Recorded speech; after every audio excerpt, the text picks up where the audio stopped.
morning students, myself Binay Srivastava. Welcome to all in my channel STD English Online. Dear students, today we are going to read a poem, A Night with a Wolf, composed by Bayard Taylor of class 6. So let us discuss the poem. Dear students, here is the poem. The title is A Night with a Wolf, यानी ए night एक रात with a wolf, एक भेड़िए के साथ, यानी एक भेड़िए के साथ एक रात। यहाँ पर पोएट ने एक फादर और उसके बच्चे के बारे में एक स्टोरी को जो है एक्सप्लेन किया हुआ है। तो इसमें क्या होता है कि एक फादर होते हैं, वो अपने बच्चे को एक रात में जब बारिश हो रही थी उस समय वो उसको एक स्टोरी सुनाते हैं। जब वो एक रात में एक भेड़िए के साथ रात अपनी व्यतीत करते हैं, रात गुजारते हैं, तो उसके बारे में एक स्टोरी जो है अपने बच्चे को सुनाना चाहते हैं। लेकिन उसके लिए वो एक पेमेंट उसको देने के लिए कहते हैं और पेमेंट के बदले में अपने बच्चे से वो उसको प्यार करना चाहते हैं, उसको अफेक्शन करना चाहते हैं, उससे स्नेह करना चाहते हैं। इसलिए उसको जो है अपने बच्चे से पेमेंट करने के लिए बोलते हैं और पेमेंट के स्वरूप में क्या मांगते हैं, उस बच्चे का प्यार मांगते हैं। तो इस प्रकार से जो पिताजी हैं वो अपने बच्चे को एक एवायफुल स्टॉर्मी नाइट की स्टोरी जो है उस बच्चे को सुनाते हैं और बाद में फिर बच्चे से अपना पेमेंट यानी अपने बच्चे से फिर स्नेह करते हैं। तो आइए हम पोएम को जो है रीड करते हैं।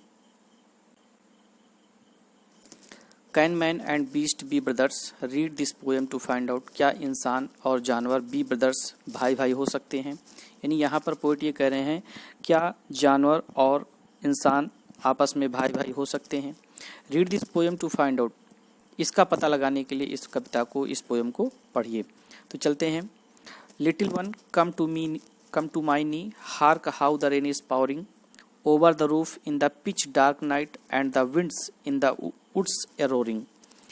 यहाँ पर जो पिता है वो अपने बच्चे से कहता है little one come to my knee, छोटे बच्चे, कम टू माई नी, मेरे घुटनों के पास आओ। घुटनों का मतलब यहाँ पर अपने बच्चे को वो यानी पिता घुटनों के बल बैठा हुआ है और वो उसको अपनी गोद में बुलाता है। Hark how the rain is pouring, और कहता है हार्क, सुनो, how the rain is pouring, किस प्रकार से बारिश प्योरिंग हो रही है। प्योर का मतलब उड़ेलना होता है, यानी प्योरिंग का जो वर्ड यूज किया जाता है बारिश के लिए, यानी मूसलाधार बारिश के लिए यूज किया जाता है, यानी बहुत तेज बारिश हो रही थी। तो वो अपने बच्चे से कहता है सुनो, how the rain is pouring, किस तरह से कितनी तेज बारिश हो रही है। कहाँ? Over the roof in the pitch dark night, छत के ऊपर, इन द पिच डार्क नाइट, इस अंधकारपूर्ण रात में, यानी इस अंधकारमय रात में छत के ऊपर कितनी तेज बारिश हो रही है उसे सुनो।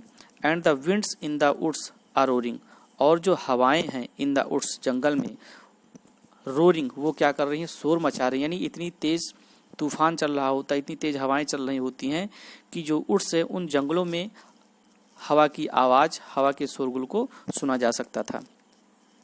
हुश my darling and listen, then pay for the story with kisses, father was lost in the pitch black night in just such a storm as this is. आगे फादर अपने बच्चे से कहते हैं हुश, कहा चुप रहो, माई डार्लिंग, मेरे प्रिय बच्चे, एंड लिसन, और सुनो, then pay for the story with kisses, और फिर जो क्या सुनने के लिए कह रहा है, एक कहानी को सुनने के लिए कह रहा है कि इस कहानी को सुनो। और फिर कहता है देन पे the story for the story with kisses, और इस कहानी को सुनने के बाद तुम्हें इसकी कीमत चुकानी पड़ेगी, इसके लिए तुमको पे करना पड़ेगा। किसके लिए? For the story with kisses, और इस कहानी के बदले तुमको क्या करना पड़ेगा, विद किसेस, मुझे जो है किस करना पड़ेगा, मीन्स प्यार करना पड़ेगा, स्नेह करना पड़ेगा। Father was lost in the pitch black night. अब पिताजी कहानी को शुरू करते हैं और कहते हैं अपने बारे में, वो कहानी वो अपने बारे में ही बताते हैं कि father was lost in pitch black night, की जो पिताजी हैं वो खो गए थे इन पिच ब्लैक नाइट, बहुत ही घने अंधकार भरी रात में। पिताजी घने अंधकार भरी रात में खो गए थे in just such a storm as this is, और तूफान भी चल रहा था, यानी उस तूफानी अंधकारमय रात में पिताजी क्या हो गए थे, खो गए थे। High on the lonely mountain where the wild men watched and waited, wolves in the forest and bears in the bush, and I on my path belated. आगे कह रहे हैं high on the lonely mountain, उस mountain में, उस पर्वत पे मैं बिल्कुल ऊंचे पर्वत पर मैं क्या था, बिल्कुल लोनली, मैं बिल्कुल अकेला था। वेयर दी वाइल्ड मैन, जहाँ पर जो जंगली इंसान थे, जंगली लोग थे, वॉच कर रहे थे, एंड वेटेड और इंतजार कर रहे थे। अब यहाँ पर वॉच एंड वेटेड का मतलब ये हो गया कि वो जो ऐसे इंसान हैं जो इंतजार कर रहे थे ऐसे ही लोगों का जिसे वो क्या कर सकें, लूट सकें, तो इसलिए वो क्या कर रहे थे, वेट कर रहे थे। वुल्व्स इन द फॉरेस्ट, जंगल में क्या थे, भेड़िए थे, and bears in the bush, और झाड़ियों में भालू छिपे हुए थे, and I on my path, और मैं अपने रास्ते से जा रहा था, बी लेटेड, और मुझे लेट भी हो रहा था, मुझे देरी भी हो रही थी। The rain and the night together came down. आगे बताया जा रहा है रेन बारिश एंड द नाइट, और रात टुगेदर एक साथ केम डाउन, दोनों एक साथ था, यानी उस समय बारिश भी हो रही थी और रात भी थी, दोनों एक साथ आए। And the wind came after, और फिर इन दोनों के बाद वाइंड केम आफ्टर, और इसके बाद क्या आ गई, तेज हवाएं चलने लगी। Bending the props of the pine tree roof and snapping many rafter. फिर बेंडिंग द प्रॉप्स ऑफ, सहारा लेने के लिए, प्रॉप्स सपोर्ट लेने के लिए, बेंडिंग में झुका, of the pine tree roof, उस पाइन वृक्ष की रूफ के नीचे।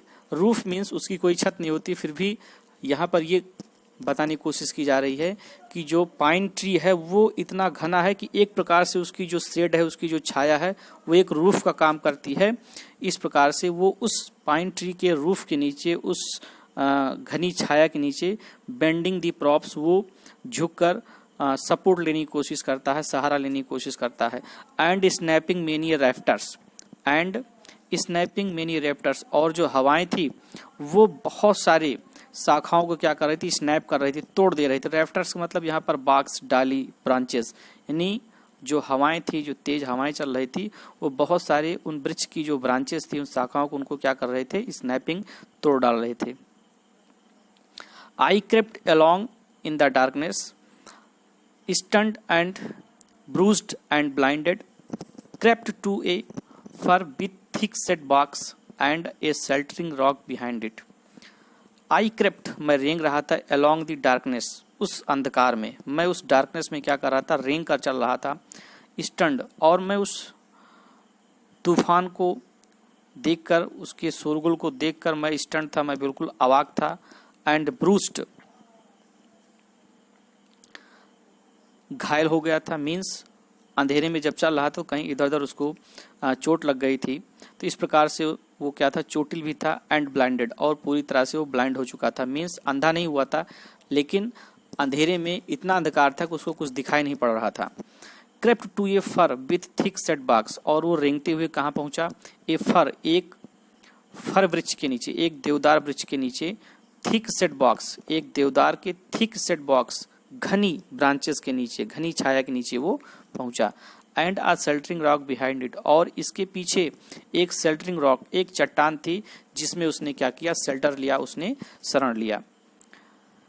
There from the blowing and raining crouching I sought to hide me, something rustled, two green eye shone, and a wolf lay down beside me. आगे बताया जा रहा है वहां पर क्या होता है, वहां पर from the blowing and raining, from the blowing, तेज हवाओं से, एंड रेनिंग, और बारिश से बचने के लिए, और वहाँ तेज हवाओं से, तूफान से, रेनिंग और बारिश से बचने के लिए, क्राउचिंग, मैं दुबक कर, आई सॉट, मैं ढूंढ रहा था, टू हाइड में, अपने लिए छिपने का स्थान, और वहाँ पर मैं बारिश और तूफान से बचने के लिए दुबक कर, मैं अपने लिए, अपने छिपने के लिए स्थान को सॉर्ट कर रहा था, मीन्स ढूंढ रहा था। Something rustled, two green eyes shone, and a wolf lay down beside me. कुछ समथिंग, कुछ रसल्ड, किसी के सरसराहट की आवाज आई, यानी कुछ सरसराहट की आवाज सुनाई पड़ी। अब वो किसकी थी, तब उसने देखा, टू ग्रीन आइज सोन, दो हरी हरी आइज जो है सोन, चमक रही थी, दो हरी आंखें जो है चमक रही थी। And a wolf lay down beside me, और फिर देखा कि एक जो भेड़िया था वो ले डाउन, वो लेटा हुआ था बिसाइड में, मेरे बगल में, और फिर देखा कि एक भेड़िया मेरे बगल में क्या था, लेटा हुआ था। Little one, be not frightened and I and the wolf together side by side through the long long night hide from the awful weather.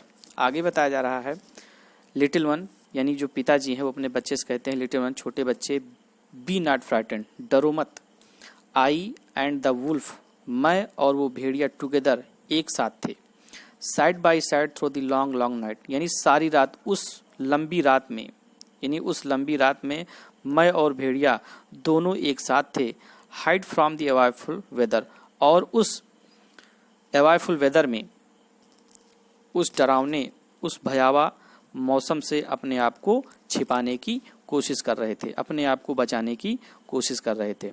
His wet fur pressed against me, each of us warmed the others, each of us felt in the stormy dark that beast and man were brother. His wet fur, उसका जो गीला फर था, गीले गीले जो रोए थे, pressed against me, वो मेरे शरीर से प्रेस कर रहे थे, मीन्स टच कर रहे थे, यानी भेड़िए का जो गीले रोए थे वो पिताजी के बॉडी से क्या कर रहे थे, टच कर रहे थे। Each of us warm the other, और हम में से दोनों वार्म, एक दूसरे को वार्म कर रहे थे, एक दूसरे को वार्म कर रहे थे, मीन्स दोनों बहुत ही समीप थे, एक दूसरे से सटकर बैठे हुए थे, और इस प्रकार से सटे होने पर दोनों एक दूसरे को क्या कर रहे थे, गर्मी पहुंचा रहे थे। Each of us felt in the stormy dark, हम में से दोनों ने फेल्ट महसूस किया, इन द स्टॉर्मी डार्क उस तूफानी अंधकार को, हम में से दोनों ने उस तूफान भरे अंधकार को महसूस किया। The beast and man were brother, और उस रात वो जानवर और मैन और वो इंसान वेयर ब्रदर दोनों क्या थे, आपस में भाई थे।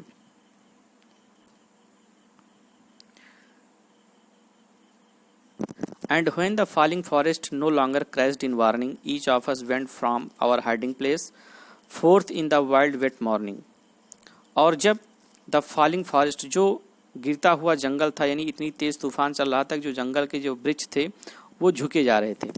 And when the falling forest, तो वही इसमें कहा गया फॉलिंग फॉरेस्ट, झुके हुए जो जंगल थे, नो लॉन्गर क्रैश्ड इन वार्निंग, उसमें की जो ट्रीज थे, उनकी जो ब्रांचेस थी, नो लॉन्गर क्रस्ड इन वार्निंग, अब वो टूट नहीं रही थी। जब झुके हुए जंगल में, जब पेड़ों की जो ब्रांचेस थी, उनकी जो शाखाएं थी, जब टूट नहीं रही थी, तब each of us went from our hiding place, हम में से दोनों वेंट चले गए, फ्रॉम आवर हाइडिंग प्लेस अपने छिपे हुए स्थान से, हम में से दोनों अपने छिपे हुए स्थान से निकल पड़े। Forth in the wild wet morning, forth आगे बढ़े, इन द वाइल्ड जंगल में, वेट गीले मॉर्निंग, और उस जंगल में सुबह, और सुबह मॉर्निंग में उस गीले जंगल में हम दोनों आगे की ओर बढ़े। Darling kiss me in payment, hark how the wind is roaring, father's house is a better place when the stormy rain is pouring. यहाँ पर फिर पिताजी अपने बच्चे से कहते हैं, डार्लिंग प्रिय बच्चे, किस मी इन पेमेंट, अब इस कहानी के बदले तुम्हें मुझे किस करना पड़ेगा, तुम्हें मुझसे प्यार करना पड़ेगा, स्नेह करना पड़ेगा। हार्क सुनो, how the wind is roaring, किस तरह से हवाएं रोर करती हैं, शोर करती हैं, आवाज करती हैं। Fathers house is a better place, इसलिए जो फादर्स हाउस होता है, यानी जो पिताजी का घर है, इज अ बेटर प्लेस, ये बहुत ही बेटर स्थान है। When the stormy rain is pouring, जब तूफानी बारिश इज प्योरिंग होती है, यानी जब तूफानी बारिश होती है, तूफान में बारिश होती है, बहुत तेज बारिश होती है, तो उस समय जो फादर्स का जो घर है, पिताजी का जो घर है, इज अ बेटर प्लेस, ये सुरक्षित रहने के लिए सबसे अच्छा स्थान है। So, dear students, in this way your poem is completed. I hope you will read this poem very carefully. Thank you.